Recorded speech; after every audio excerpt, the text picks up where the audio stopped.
You have two commissioners sick. I believe so. I know. Then we haven't had a quorum. No, I always thought I read that here that that nice one.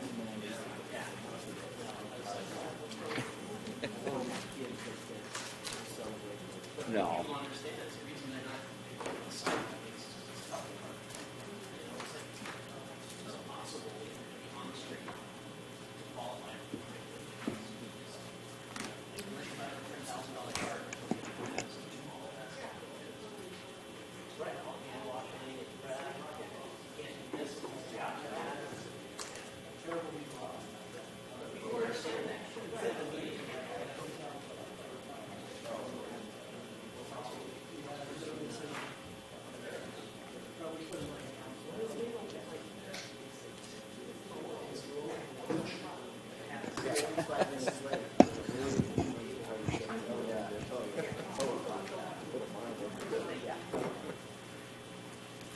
Do you know if Marie's coming? She told me she was going to come and talk to you. Oh, okay.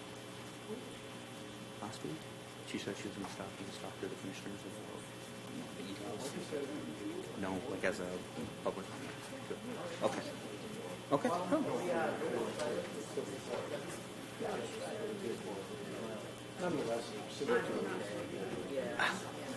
Got it. Okay.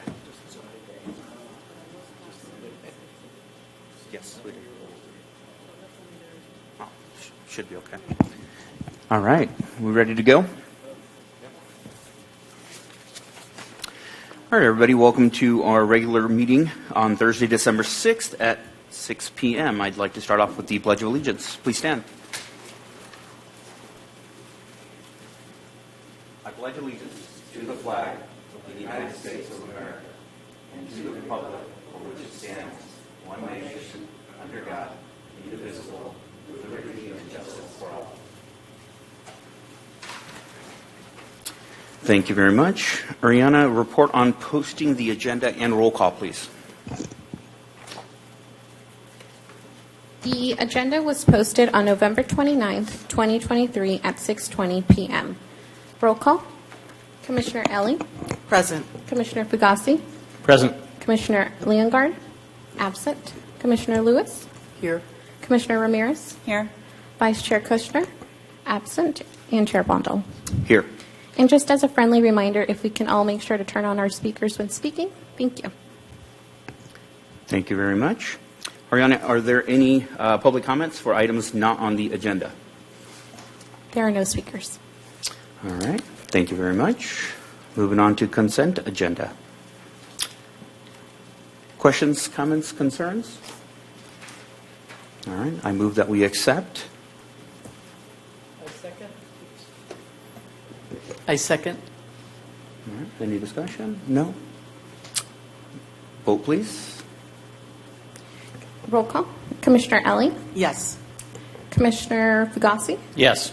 Commissioner Lewis. Yes. Commissioner Ramirez. Yes. Chair Bondal. Yes. Thank you. That was 5-0. Moving on to public hearing 6.1. StoreQuest Self-Storage Architect and Site Review Conditional Use Permit located on vacant land parcel at Gilman Road at Camino Arroyo, APN 841-18-086, application AS 22-19, conditional use permit application 22-04. Cindy. Good evening, Chair Brindal and members of the Planning Commission. The project before you requests architectural and site review and conditional use permit approval for development and operation of a 57,671 square foot self-storage facility on a vacant 5.37 acre parcel with a general industrial land use designation.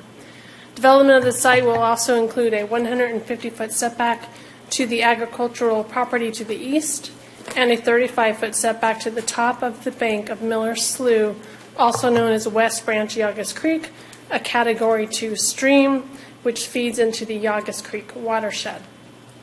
The project is composed of 9 separate buildings, including 1,050 250 square foot leasing office and 8 storage buildings with interior units and exterior drive-up units.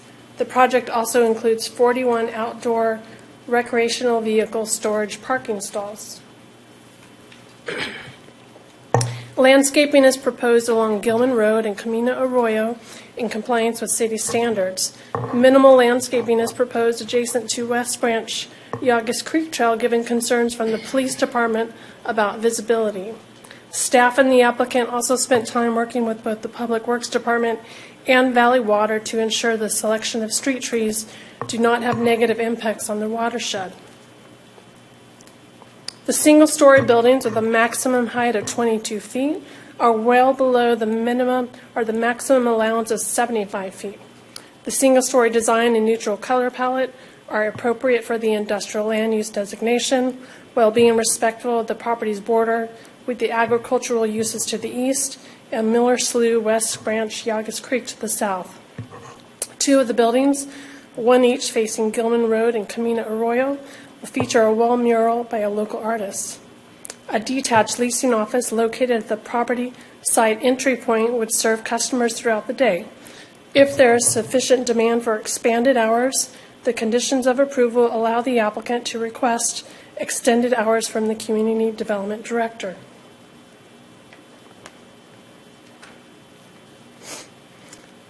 An initial study was prepared for the project, and it was determined that a mitigated negative declaration was the appropriate CEQA document for the project.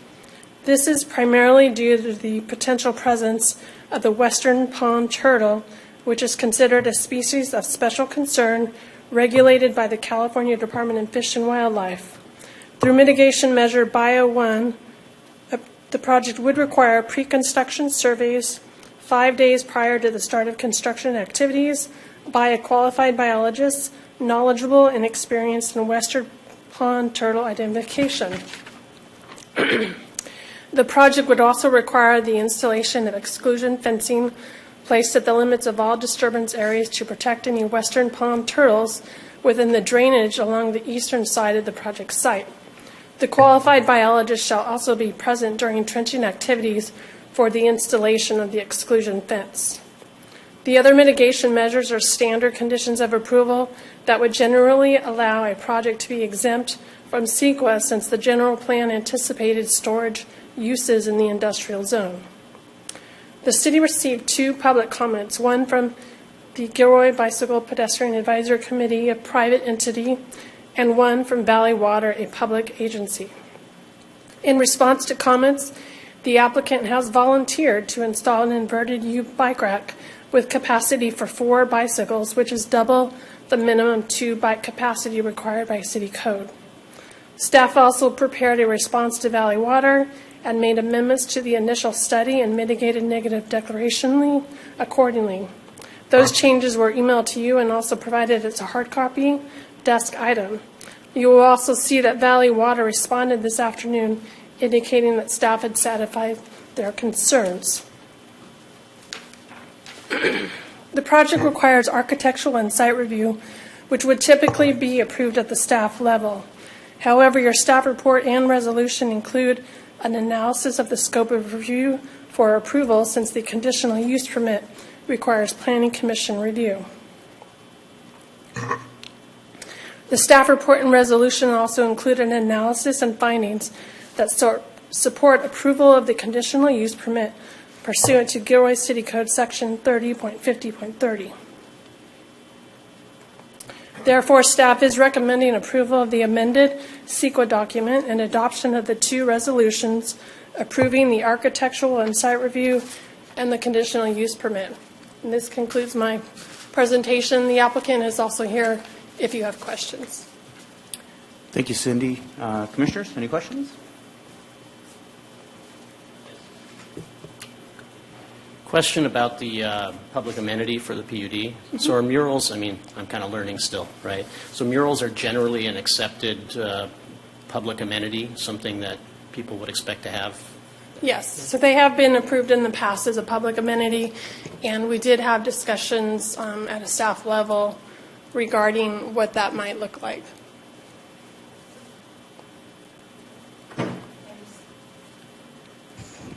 And you said that that would be a local artist that would do that. Correct. And does that have to be approved then by the Arts and Cultural Commission or just by staff? How does that get approved? Yeah, so I asked Melissa, who has a long history of understanding that process, and she indicated to me that it wouldn't require city council approval because it is on private property.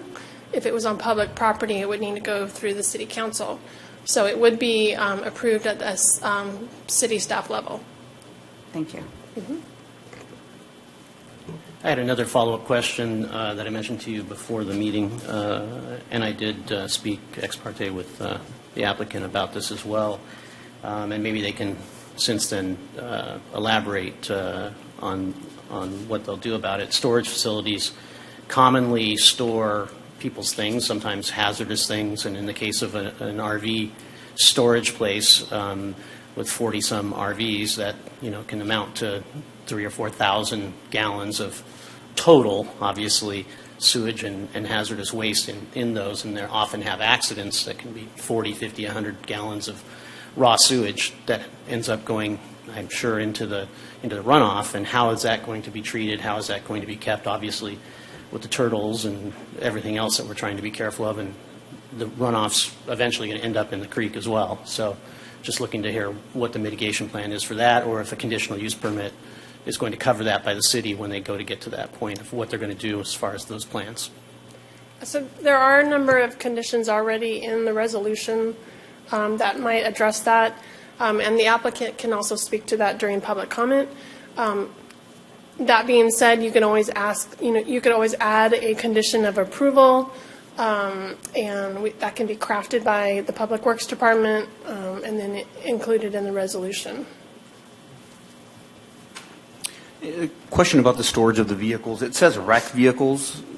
What exactly is a recreation vehicle? Could it be ATVs? Could it be I'll let the boats? applicant Okay. answer that question.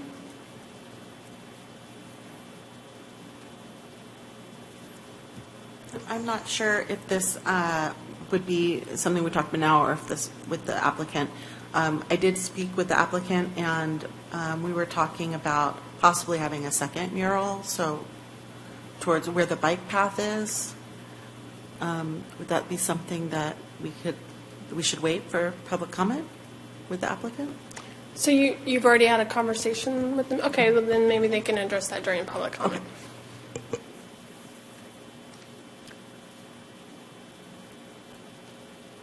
So I have some concerns about going in right and leaving right, and I'm concerned that people are just going to make a turn and go left anyways.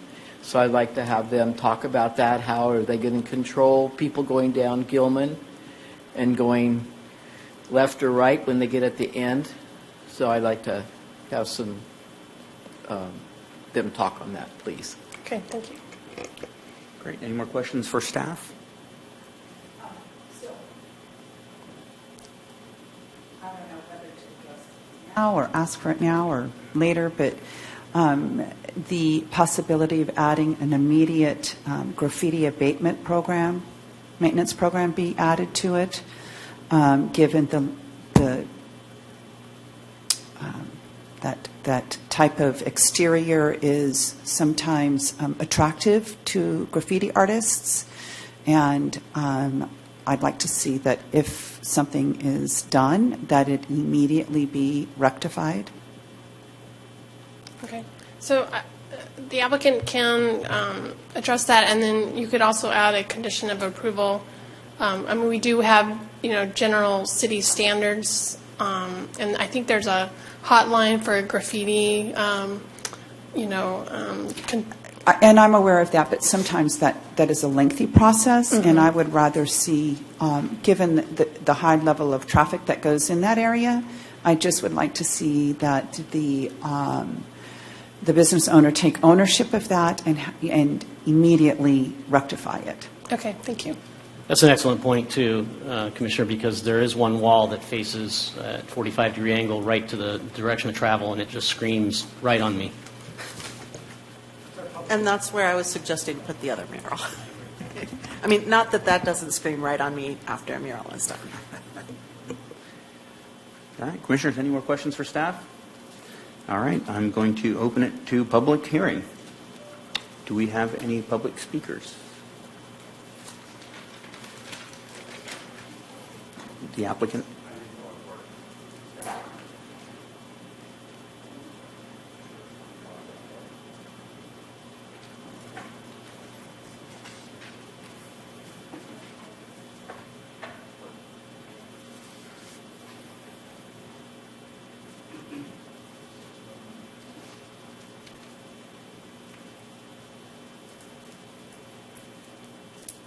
While he's filling that out, if there are any conditions of approval that you want to add, be sure to include that in the motion.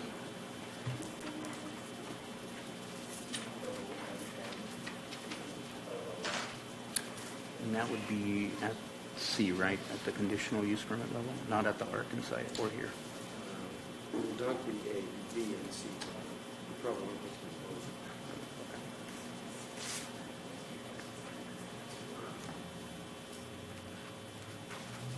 Okay, we have Bob Donnelly. Donnelly. I apologize. Good evening. Bob Donnelly, William Properties. We are the applicants. Really quick, can I have you speak into the microphone, please? Bob Donnelly, William Properties. It might be off.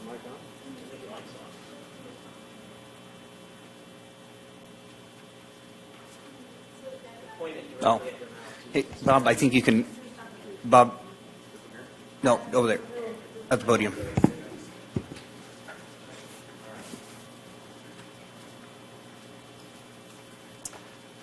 Okay, so yeah, Bob Donnelly, William Properties. We're the applicant. I'm here with our architect, Jeff Herbst from MCG Architects, as well as Pete Smith, our civil engineer from HMH Engineers in San Jose.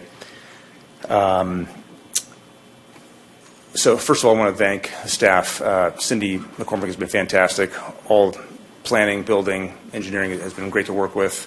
This has been a very collaborative process, not just with the city, but with the other agencies we've been working with.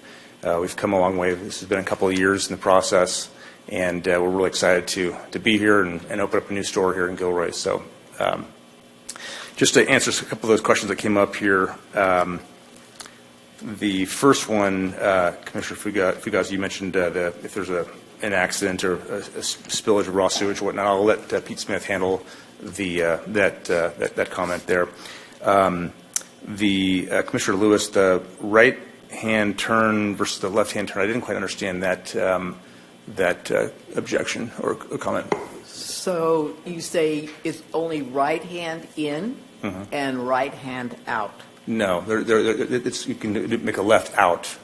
You could make a left. I didn't. It's the way that the drawing is drawn. It's very confusing. What they're trying to say is that the right hand is for going out of the place, the lane in there, and the other side is for going in. It's not directing you to say you can only make a right or a left. I misunderstood that at first, too, until I really studied the drawing. All right.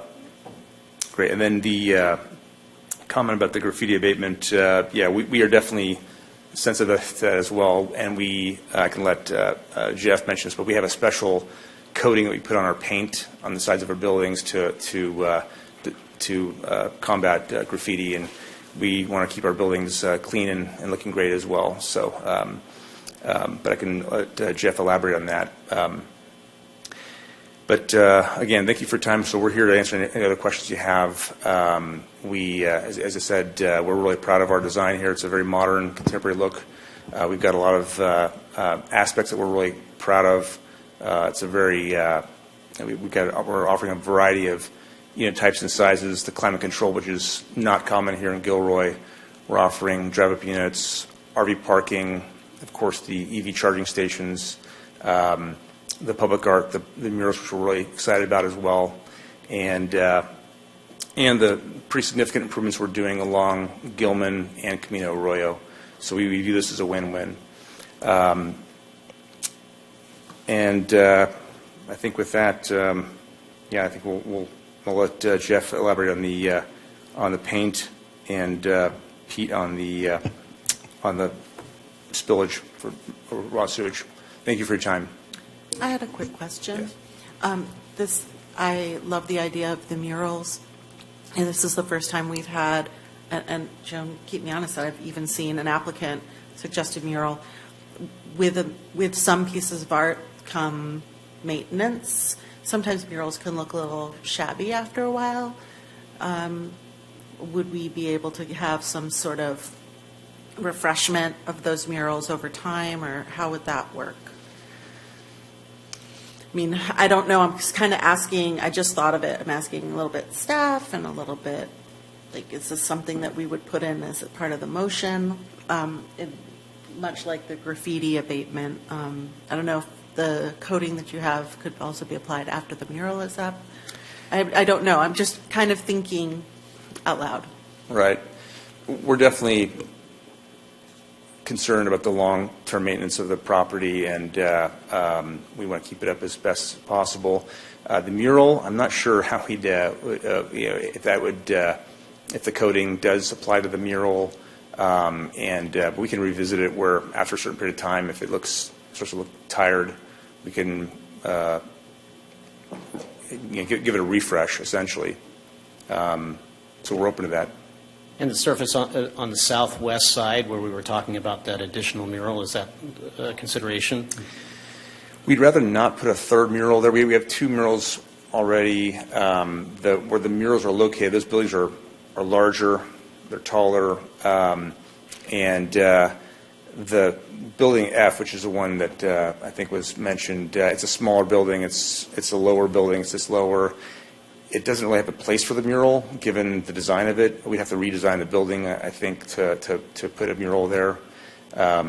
So we have the big mural on Camino Row already, and the one on Gilman. So we prefer not to have a third mural, but just for those reasons, we'd have to probably redesign the building, unfortunately.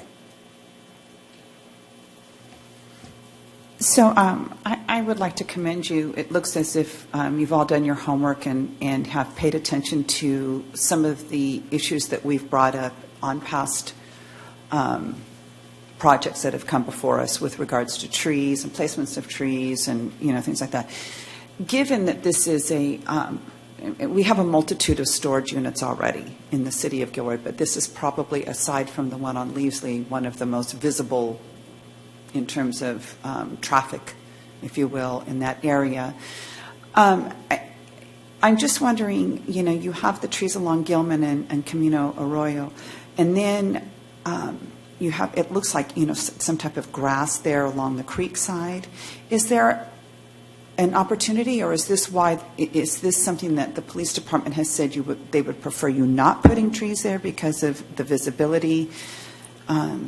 Can you speak to that a little bit? Maybe I see Cindy jumping up. Sure. Yeah, we actually had trees there originally. I think there was an objection by both the police department. They wanted the visibility as well as Valley Water, and so we do have some nice decomposed granite along the back of the building, and we also added some ground cover as well. Ground cover that was per the city standards. Okay. So that will grow probably a couple feet. But there are no trees back there, and that was by design. Okay, thank you. Yeah. And I just wanted to follow up and say thank you about my question about having lights automatically dim. I did receive your response for security reasons and for camera security reasons that those will stay on. Thank you. Bob, last question for me, or the only question I really have, is the rec vehicles. Again, you're not going to allow like semi-trucks to park in there, right? It's not going to be a truck parking. No, they're not large enough for that. Okay. I think our largest is 10 by 35. I think it is roughly. So these are really appropriate for RVs, not large tractor trailers. Fifth wheels probably, I would imagine, but yeah. So if they're smaller ATVs, would probably someone would probably not want to put it there. I would imagine they can pay for it if they want to, but they probably prefer to have it in a garage, I would think, or enclosed. Yeah, my concern was just semi trucks. Yeah, it's not large enough for semis, and this is going to be purely for recreational RVers.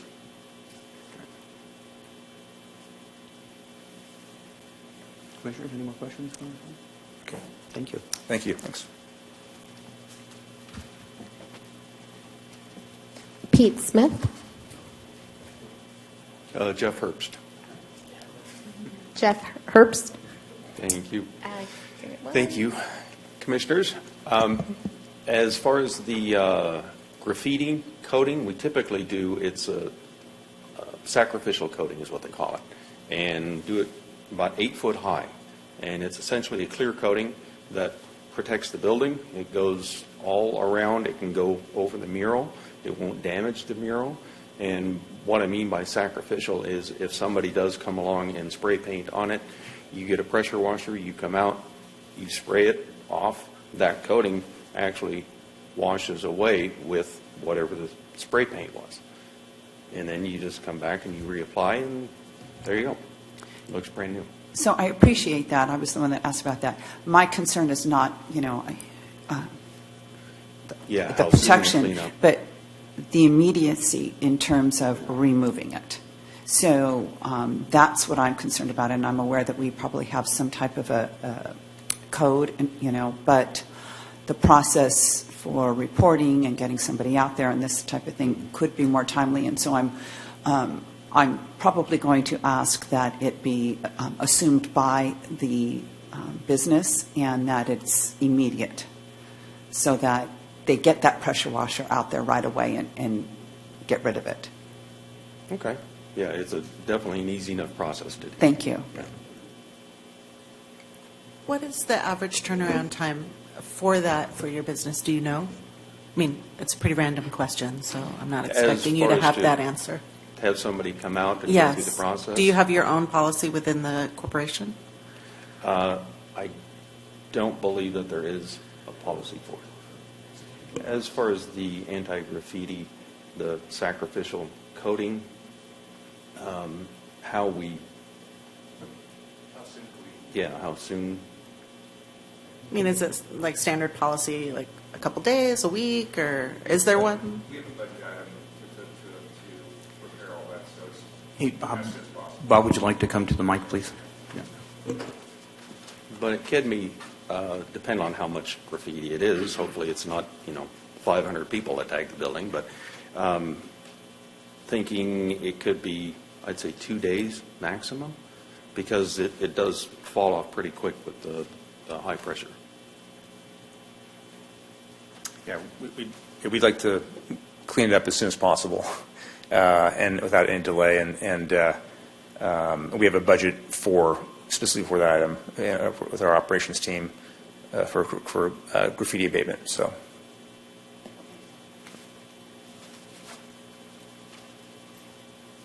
Any further questions for me? Thank you. Thank you. Pete Smith. Pete Smith, HMH Civil Engineers. Thank you for having us tonight. That's a great question about spills. Luckily, these days, luckily in that regards, we're required to treat all the stormwater runoff from the site, and so our project has built-in stormwater treatment ponds, and so all the runoff is collected into pipes, discharged into treatment ponds that use bioretention and a special soil mix that treats any pollutants but as it filters through the media. So it's required by the Regional Water Quality Control Board just for that kind of thing. So I think we're covered there, and I'm sure if there's any massive spills or leaks, that would be maintained by the operators. So ideally, as long as you don't have a leak when there's a rainstorm, you're probably in pretty good shape. Well, even if it rains, then it washes into this treatment pond. Right, And but so- then it eventually has to overflow and go into the overflow pond, which then eventually goes into the creek, isn't Right. that correct? But the pollutants are drawn out by the, With time. yeah, that's the design. I mean, it's designed to infiltrate at 5 inches per hour, so it goes in pretty quick. And so I wouldn't expect polluted overflow to end up in the creek at all. So, any other questions? Doesn't look like it. Thank you very much. Thank you. Any more public hearing? Chairman.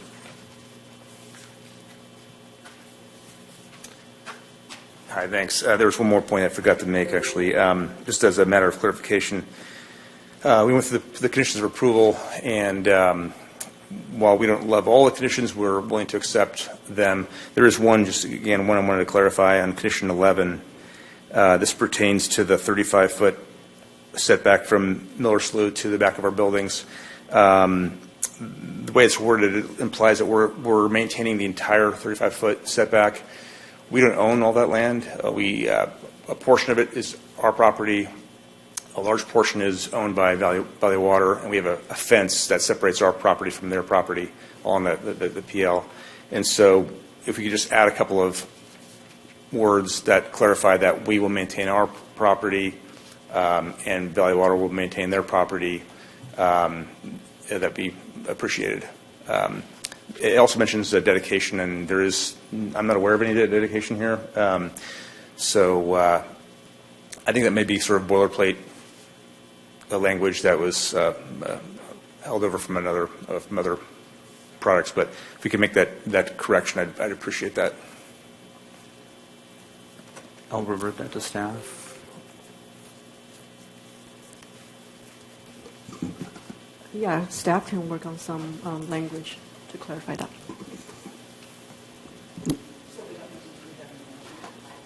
No, I think if I may, I think you should include it. The way that the resolutions are set up, there's a common Exhibit A, which is the conditions of approval, which is this long document.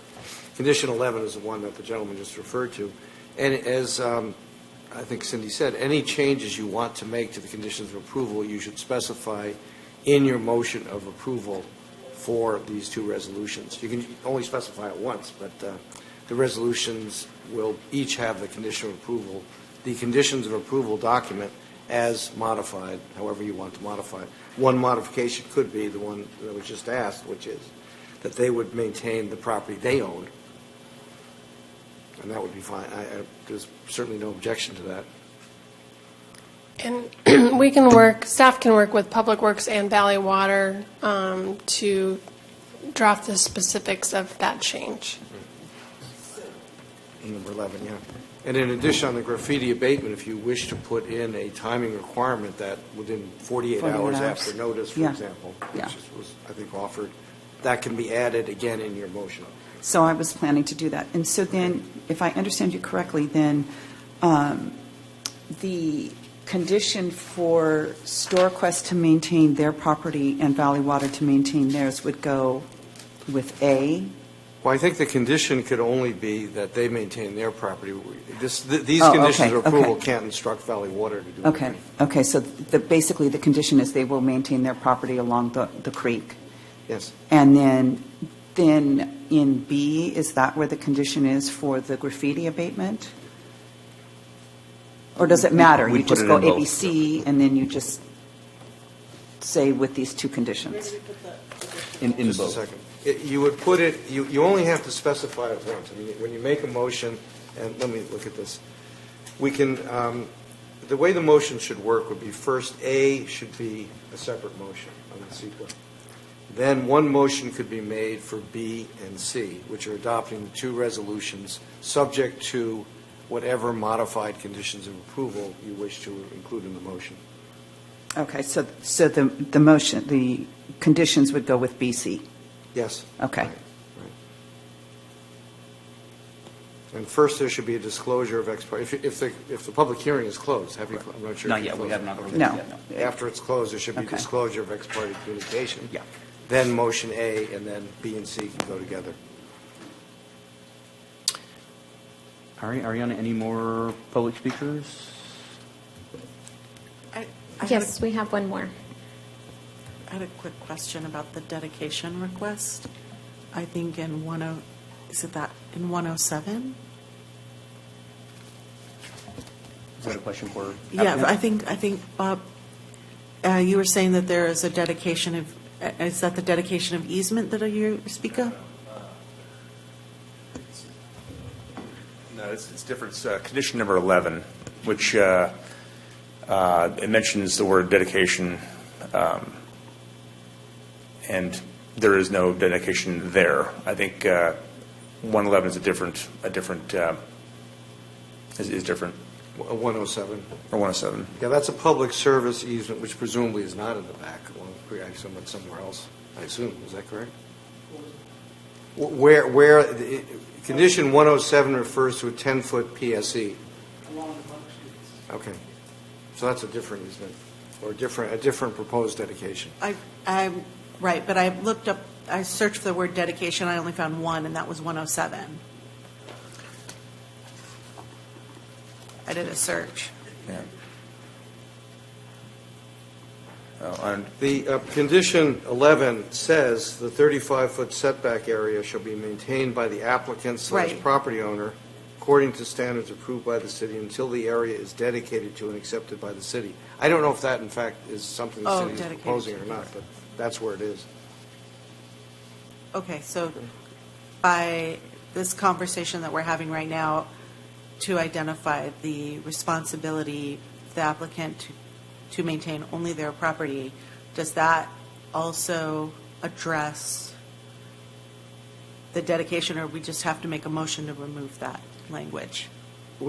My belief is we can leave the language in there. If there is a dedication at some point in the future, they would be relieved of the obligation to maintain the property because the agency to which it's dedicated Okay. would then maintain it.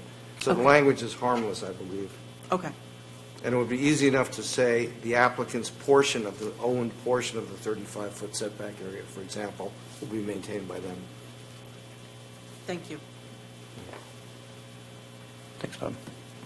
We have one more speaker, Ruben Dario Villa. All right. Over here. Just a reminder, you have 3 minutes. Hello, everyone. Planning Commission. How's it going? My name is Ruben Dario Villa. I am a local artist here in Gilroy, and I serve as the Vice Chair of the Arts and Culture Commission. And I am also the Director for the Gilroy Arts, or the Chair for the Gilroy Arts Roundtable. The Gilroy Arts Roundtable, if you weren't aware, is the grassroots local creative collective that has been in the works for over 2 years, and we have over 70 artists and art organizations here in Gilroy that meet on a monthly basis to sort of network and be able to grow arts and culture here in Gilroy and South County. And I just wanted to introduce myself to let y'all know who I am, so that in the case that there is, I believe, a development with a public arts component, then you sort of know a face and a name to reach out to be able to connect further with any public art component that is going on with a development. And so, again, I'm here on behalf of the Gilroy Arts Roundtable. I am deeply embedded in this community as a local artist, and one of the things that I'm very passionate about, obviously, is public arts and building up arts and culture. And so my hope is that just to introduce myself and let y'all know that we're here, we're at your service, and we're willing to help out with any public art component, project management, and sourcing of creatives and artists and whatnot. And so I just wanted to introduce myself and make that aware. So thank you for your time, and again, for your service. And for anyone else that has any questions, feel free to, my email is with, what was your name? Ariana, with Ariana, and I have a website that can be reached at, or through the city as well. As like I said, I sit on the Arts and Culture Commission for the City of Gilroy. So thank you for your time. Thank you, Ruben. Ariana, anybody else? Is that the last? There are no further speakers. All right, I'm going to close public hearing. Commissioners, disclosure of ex parte communication. Yes, I did speak with the applicant. I spoke with the applicant as well. Great. Same here. I had a conversation with the applicant. All right. The floor is open to discussion.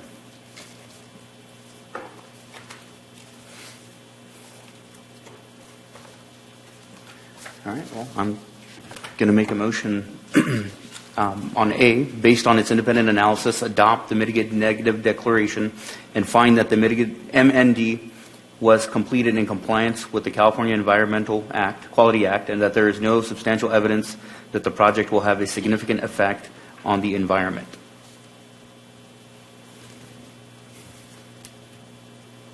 I'll second that.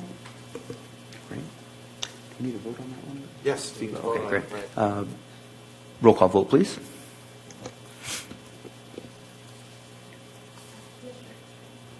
Commissioner Ellie, Yes. Commissioner Fugazi, Yes. Commissioner Lewis, Yes. Commissioner Ramirez, Yes. Chair Bondal. Yes. And that passes 5-0. Okay, now, as I suggested, my suggestion is that you make one motion to adopt each resolution, identifying each one, and add whatever conditions you wish to the motions that have been discussed or that you wish to add. Kelly, would you like to lead that one? You had some Okay. modifications. I'm going to try. Andy, you'll help me. I would like to move to adopt a resolution approving architectural and site review permit application as 22-19 and adopt a resolution approving conditional use permit application CUP 22-04 with the following conditions. The first condition is that the applicant's portion of the 35-foot setback be maintained by the applicant. And That's with specific reference to condition of approval 11. Yeah, number 11. number 11. And then the second condition would be that any graffiti be removed within 48 hours. Within 48 hours, should we specify of notification? Of notification. Okay.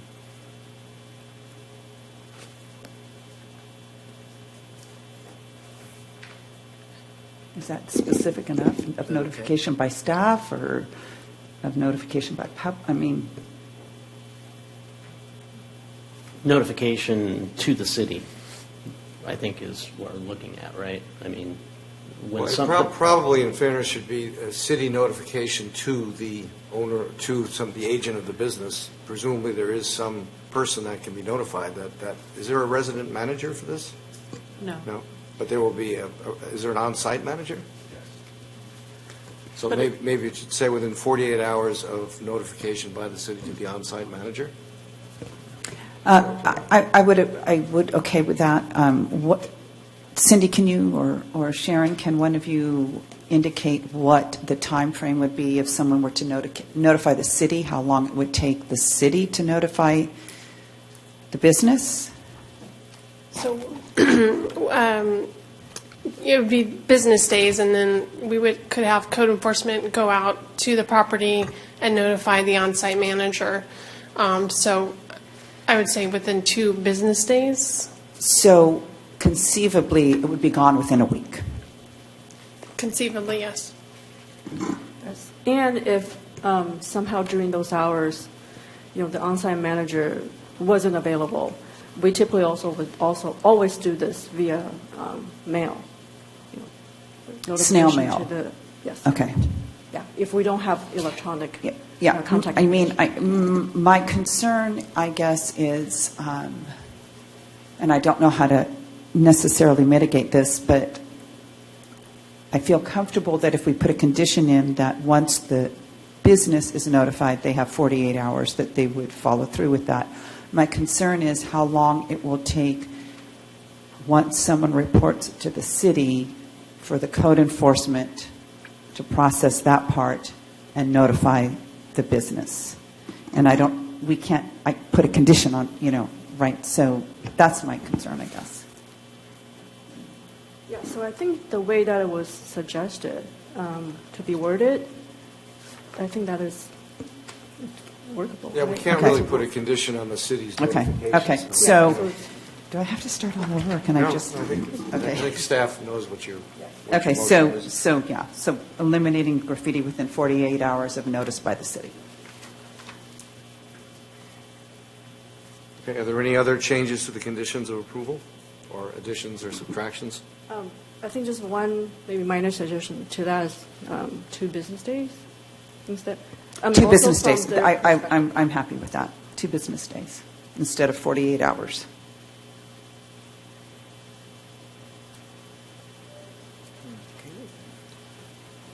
I second it. All right, there's a motion and a second. Roll call vote, please. To confirm, Commissioner Ellie, second. Lewis. Lewis, thank you. Commissioner, roll call vote. Commissioner Ellie? Yes. Commissioner Fugazi? Yes. Commissioner Lewis? Yes. Commissioner Ramirez? Yes. Chair Bondal? Yes. All right, that passes 5-0. Thank you. All right, moving on to 7, new business. 7.1, Sharon, acceptance of the 2024 Planning Commission meeting schedule. We should at least say congratulations to them. Yeah, I did. Thank you. Well, thank you, Chair. As you've seen in your packet, staff has created a 2024 Planning Commission meeting schedule, and it follows the charter and the same meeting pattern. The regular meetings on the first Thursday of each month at 6 p.m., and the third Thursday of each month is reserved for special meetings. And we noted 3 dates that we suggested changing.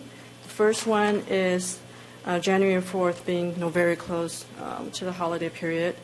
Staff suggested moving that to January 11th. And then the first meeting in March, that is during the same time when the League of California Cities is holding their Planning Commissioners Academy. So we want to be able to definitely provide commissioners the opportunity to attend that. So staff is rescheduling that to March 14th. And then in July, the first Thursday, that is July 4th. So staff suggesting rescheduling that to July 11th. So staff recommends that the commissioner accept the 2024 meeting schedule. Thank you. Any questions? All right. I move that we accept. Second. Do we need to vote on this one? Yes, We do? absolutely. Okay. Yeah. Roll call vote, It please. doesn't have to be a roll call. It can just be an aye and nay vote. All right. Commissioners? Aye? Aye. Aye, we're good. So the record should reflect a 5-0 vote. All right, moving on to 8, informational items. Planning Division staff approvals. Commissioners, any questions on that? No?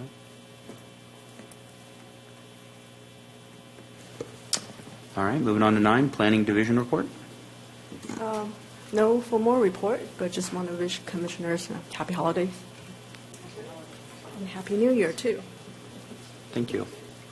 All right, 10, Assistant, City Attorney report. No Well, I assistant. give you Jolie wishes you the same good wishes for the holiday season. And I wish them too, yes. I wish them also. All right, thank you, Andy. And before I adjourn, I want to wish Commissioner Lewis a happy birthday. And we have cake in the back, so please help finish it and celebrate with Joan. All right, with that, I adjourn our next meeting to January 11th, 2024, 6 p.m. Thank you. Thank you.